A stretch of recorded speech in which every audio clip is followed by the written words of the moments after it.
ఓం శ్రీ గురుభ్యో నమః. శ్రీ శ్రీ శ్రీ యోగి రామానంద గురుపాదుగా పూజయామి. శ్రీ లలితా సహస్రనామ స్తోత్రంలోని 44వ శ్లోక వివరణ. నిర్లేప నిర్మల నిత్య నిరాకార నిరాకుల నిర్గుణ నిష్కల శాంత నిష్కామ నిరుపప్లవ. ఇప్పుడు చెప్పుకున్న ఈ నామాలన్నీ కూడా కీలక నామాలు. ఆత్మస్వరూపమన్నా పరమాత్మ స్వరూపమన్నా ఒక్కటే. రామకృష్ణ పరమహంస ఉపనిషత్తులు చెప్పే బ్రహ్మము, వేదాంతులు చెప్పే ఆత్మ, భాగవతులు చెప్పే భగవంతుడు అందరూ ఒక్కటే అన్నారట.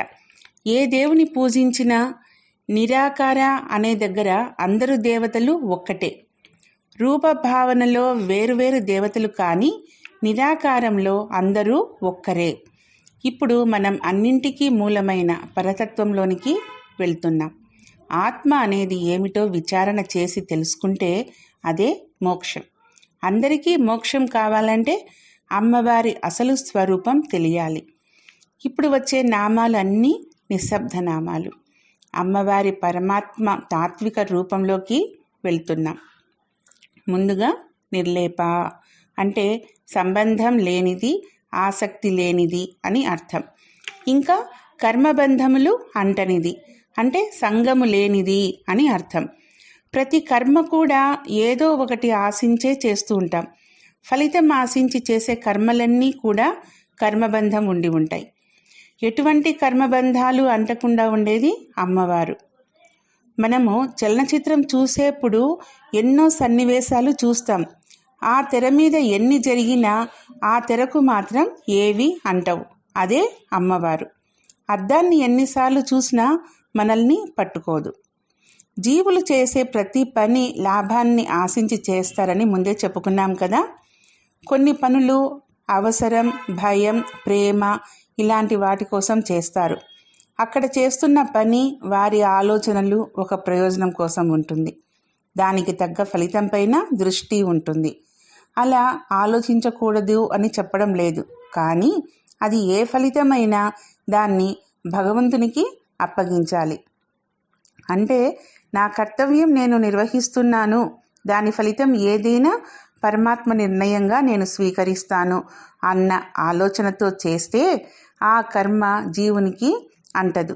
అలాగని కర్మలు చేయకుండా ఉండకూడదు, అది కూడా దోషమే అవుతుంది. గత నామంలో మాయ గురించి తెలుసుకున్నాం కదా. ఈ మాయలో పడి కొన్ని కర్మలు అటు ఇటుగా చేస్తూ ఉంటాం. ఇది మానవ సహజ గుణాలు. వీటిని జయించడానికే ఆధ్యాత్మిక సాధన చేసి ప్రతి పని కర్తృత్వ భావనతో చేస్తే ఈ మాయను జయించగలుగుతాం. మనస్సు నిగ్రహించుకోవడం కోసం, ఏకాగ్రత కోసం ఎన్నో శ్వాసకు సంబంధించిన యోగ సాధనాలు, దేవీ మంత్రాలు ఇలా ఎన్నో మార్గాల్లో తనను తాను అన్వేషించుకుంటూ ప్రయాణం మొదలెట్టాక అక్కడ పరంజ్యోతిలో తానే ఉన్నాడు, ఆ జ్యోతి కూడా తనలోనే ఉందన్న సత్యాన్ని గ్రహిస్తారు. ఆ తర్వాత జీవుడు రాజయోగ స్థితికి చేరుకుంటాడు. ఇది సాధ్యం కావాలంటే ఏ పనిలో ఉన్నా ఆ వాసనలు అంటకుండా, దానికి బానిస కాకుండా ఉండాలి. సంగం లేనిది, కర్మబంధములు లేనిది నిర్లేప అని ఈ నామానికి అర్థం. ఇంకా నిర్మల అంటే మలినం లేనిది, పరిశుద్ధురాలు అయింది, దోషాలు అంటనిది ఆ పరమేశ్వరి అని అర్థం. ఉదాహరణ, బ్రద్దలయ్యే గుణము ఘనస్థితిలో ఉన్న మంచు రూపంలో ఉన్న నీళ్లకు ఉంటుంది. కానీ అదే నీరు ద్రవస్థితిలో ఉన్నప్పుడు, అంటే నీరు మామూలుగా ద్రవస్థితిలోనే ఉంటుంది, కానీ నీరు మంచుగా ఉన్నప్పుడు గడ్డగట్టి ఉంటుంది కదా. ఇలాంటి పరిస్థితులను బట్టి గుణాలు, అవగుణాలు అంతకుముందు లేనివి కూడా రావచ్చు. ఇలాంటి అవగుణం ఉండటం వల్ల ప్రకృతిలో లాభం కూడా ఉంటుందని తెలుసుకోవాలి. ఈ గుణాలు, అవగుణాలు అంటే మంచి చెడు గుణాలకు సాధారణంగా పరిస్థితులే కారణం. ఇటువంటి వాటికి జీవులు ప్రభావితులే కాబట్టి వారికి గుణాలు, మలినాలు ఉంటాయనిపిస్తుంది. కానీ వీటికి అతీతంగా అమ్మవారు ఉంటారు. ఈ మలినం అనేది జీవులకు వారి శరీరానికి మురికి రూపంలో, వారి బుద్ధికి జ్ఞాపకాల రూపంలో అంటుకొని ఉంటుంది. శరీర మలినాన్ని స్నానంతోనూ, బుద్ధికి పట్టిన మలినాన్ని ఆధ్యాత్మిక జ్ఞానంతో శుద్ధి చేసుకోవాలి. నిత్యం స్నానం చేస్తున్నా బ్రతికినంత వరకు మురికి ఉంటుంది. అలాగే శరీరంతో ఆత్మ ఉన్నంత వరకు మాయ వెంటాడుతూనే ఉంటుంది. అందుకే దైవనామ స్మరణ, సాధన మానకూడదన్నమాట. నేను సాధన చేశాను, పరిశుద్ధంగా ఉన్నాను అని తనకు తాను నిర్ణయించుకుంటే దాంతోనే మలినం చేరడం మొదలవుతుంది.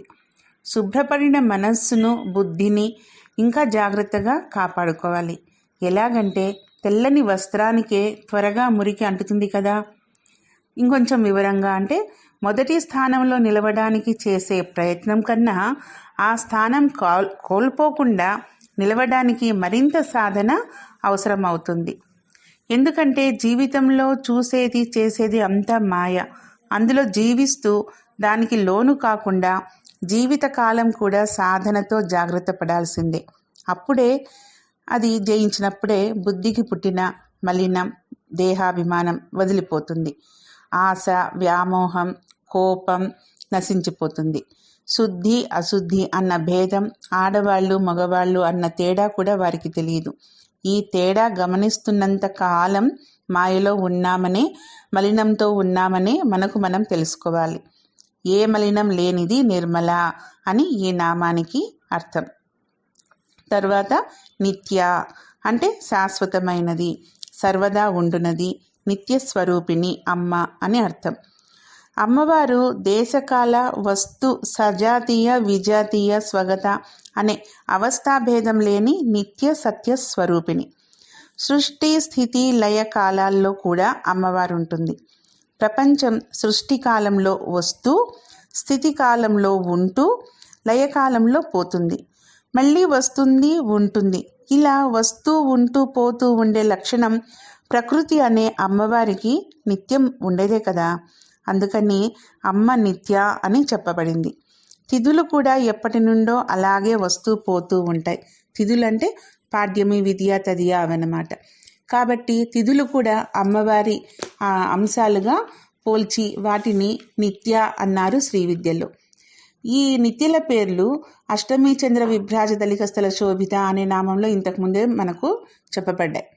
శాశ్వతమైనది ఆత్మ, నిత్య అయినది పరమాత్మ. ఈ ఆత్మ కూడా చివరకు చేరాల్సింది, కలవాల్సింది కూడా పరమాత్మలోనే. శ్రీదేవి సృష్టికి పూర్వము తర్వాత కూడా ఉంది. ఆది అంతం లేనిది, ఆధారభూతమైంది. ప్రకృతి స్వరూపంలో ప్రతినిత్యం సృష్టి యజ్ఞం చేస్తున్నది ఆ జగన్మాత, నిత్యస్వరూపిణి అని ఈ నామానికి అర్థం. ఇక నిరాకార అంటే ఆకారం లేనిది అని అర్థం కాదు. ఇక్కడ ఒక ప్రత్యేకమైన ఆకారం లేనిది, అన్ని ఆకారాల్లో అంతర్యామిగా ఉండి ఏదో ఒక ప్రత్యేకమైన ఆకారానికి పరిమితం కానిది అని అర్థం. ఒక వస్తువుకు ఆకారం ఉంటుంది, కానీ వస్తువులో ద్రవ్యానికి ఆకారం ఉండదు.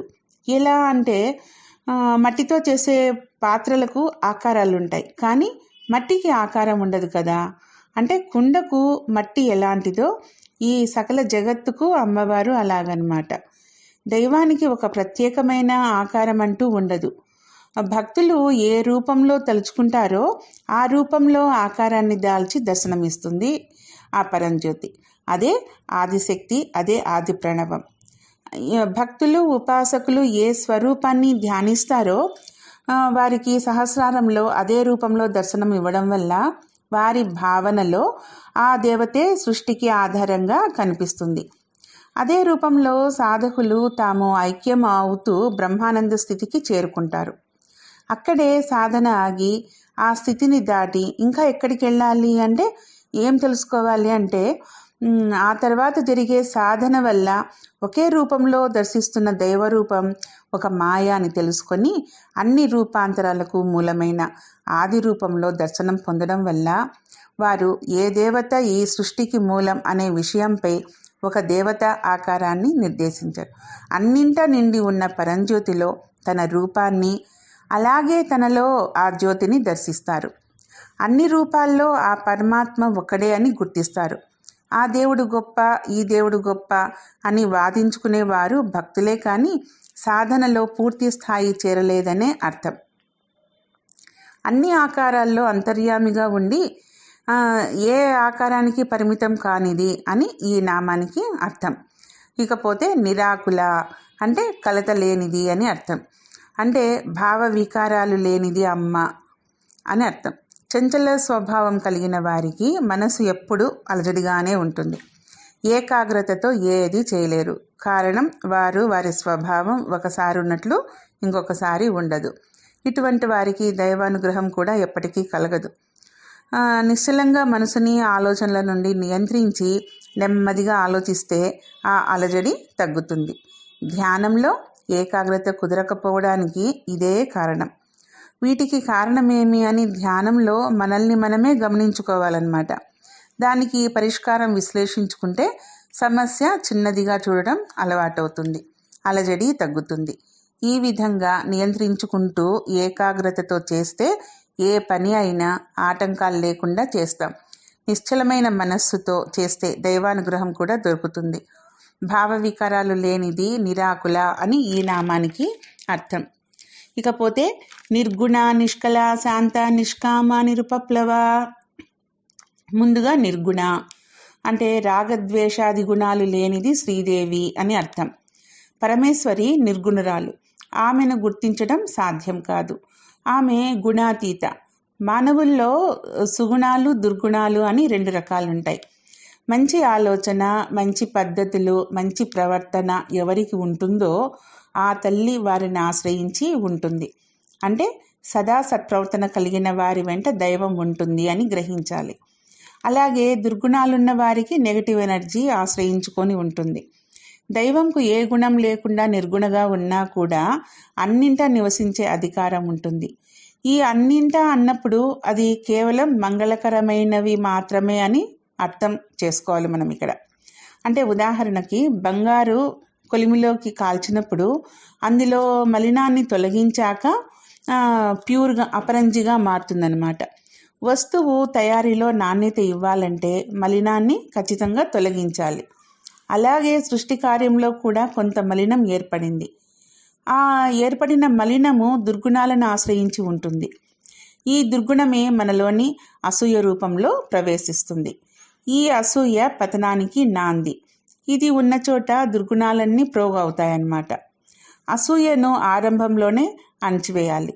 ఆ తల్లికి ఇలాంటి గుణాలు అంటనివి, లేనివి అని నిర్గుణ అనే ఈ నామానికి అర్థం. ఇకపోతే నిష్కల అంటే అవయవములు లేనిది అర్థం.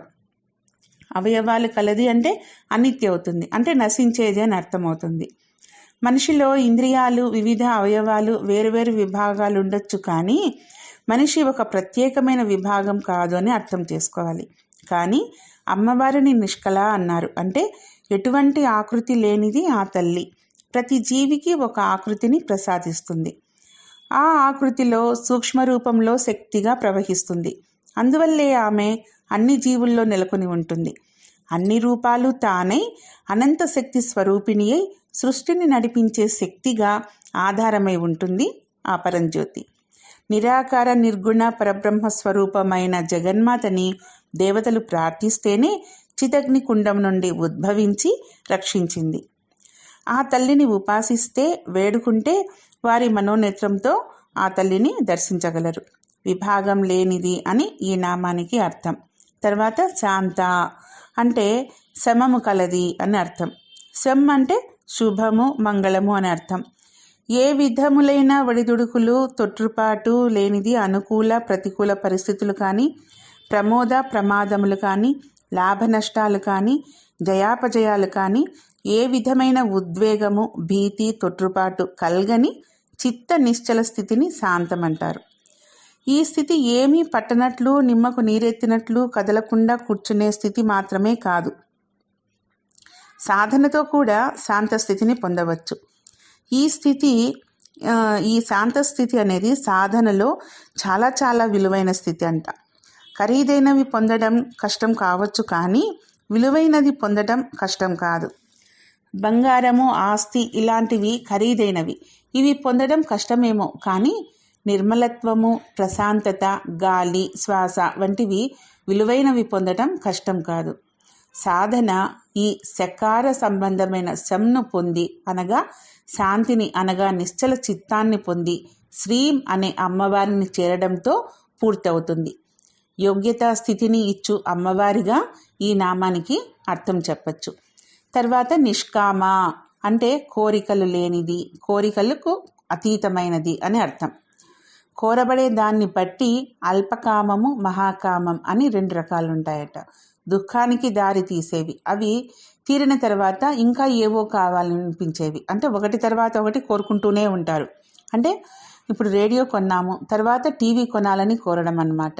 ఇంకా తన కోసము, తన వారి కోసం మాత్రమే పరిమితం అయ్యేవి కూడా అల్పకామం కిందికే వస్తాయి. ఒకరికి మంచి చేయాలి అన్న ఆలోచన, మంచి కార్యము, సంకల్పము, ఇది నిష్కామ అవుతుంది. ఎంత సంపాదిస్తున్నా, ఎంత ఒకరి నుండి తీసుకున్నా తృప్తి లేకుండా ఆశపడటం కామం అవుతుంది. మనలో కోరిక అనేది ఉంటే కొరత ఉన్నట్లే. ఏదైనా దక్కకపోతే తగిన ప్రయత్నం చేయలేదు, అనుగ్రహం లేదు అనుకోవాలి. మనం చేసే పనికి ఫలితం ఆశించి చేస్తే అది కర్మబంధం అవుతుందని చెప్పుకున్నాం కదా ఇంతకుముందే. మనం చేసే ప్రతి పని కూడా కోరిక ఫలితం లేకుండా చేసేదే నిష్కామం అనబడుతుంది. ఏ విధమైన కోరిక లేనిది అని ఈ నామానికి అర్థం. ఇక చివరగా నిరుపప్లవ అంటే ఆపద నాశనం లేనిది శ్రీదేవి అని అర్థం. ఎన్నడూ హద్దులను ఉల్లంఘించనిది అమ్మవారు. అమ్మవారు అనే ఈ ప్రకృతిలో పంచభూత పదార్థ వృక్షాదుల ధర్మాలు ఎప్పుడూ ఉల్లంఘించబడవు. ప్లవం అంటే పడవ, ఉపప్లవం అంటే అందుబాటులో ఉన్న పడవ అని అర్థం. సంసార సాగరాన్ని దాటించగల అందుబాటులో ఉన్న పడవలలో అమ్మవారిని మించిన పడవ వేరొకటి లేదట అనే అర్థం ఈ నిరుపప్లవ అని చెప్పారు. సంసారమనే కాదు, జీవితం అనే నావ కూడా సురక్షితంగా ఒడ్డుకు చేర్చబడాలి అన్నా కూడా అమ్మవారే నావ రూపంలో తీరం దాటిస్తుంది మనల్ని. జీవితము కష్ట సుఖాలు కాలంతో పాటు మార్పు చెందుతూ, వయస్సు అందం కూడా మార్పు చెంది శరీరం నశిస్తుంది. కానీ ఆత్మ నశించనిది, ఆత్మకు నాశనం లేదు. అటువంటి నాశనం లేనిదే అమ్మవారు. అశాశ్వతమైనవి శాశ్వతమనుకొని మోహపడటం మాయ అయితే, ఆ మాయ నుండి వెలుపలికి రావాలన్నా ఎప్పటికీ నాశనం లేని దారిని అమ్మే మనకు చూపిస్తుంది. అయితే హద్దుల్లో ఉన్నవారికి మటుకే అమ్మ అనుగ్రహం కలుగుతుంది. హద్దులను ఉల్లంఘించనది అని ఈ నామానికి అర్థం. ఈ శ్లోకం మంత్రార్థం చాలా లోతైనది. పరమాత్మ తత్వం గురించి కూడా చాలా వివరంగా ఉంది. అర్థం చేసుకొని పారాయణం చేయడం వలన చాలా ఫలితాలు ఉంటాయి. ఓం శ్రీ మాత్రే నమః. ఓం శ్రీ గురుభ్యో నమః.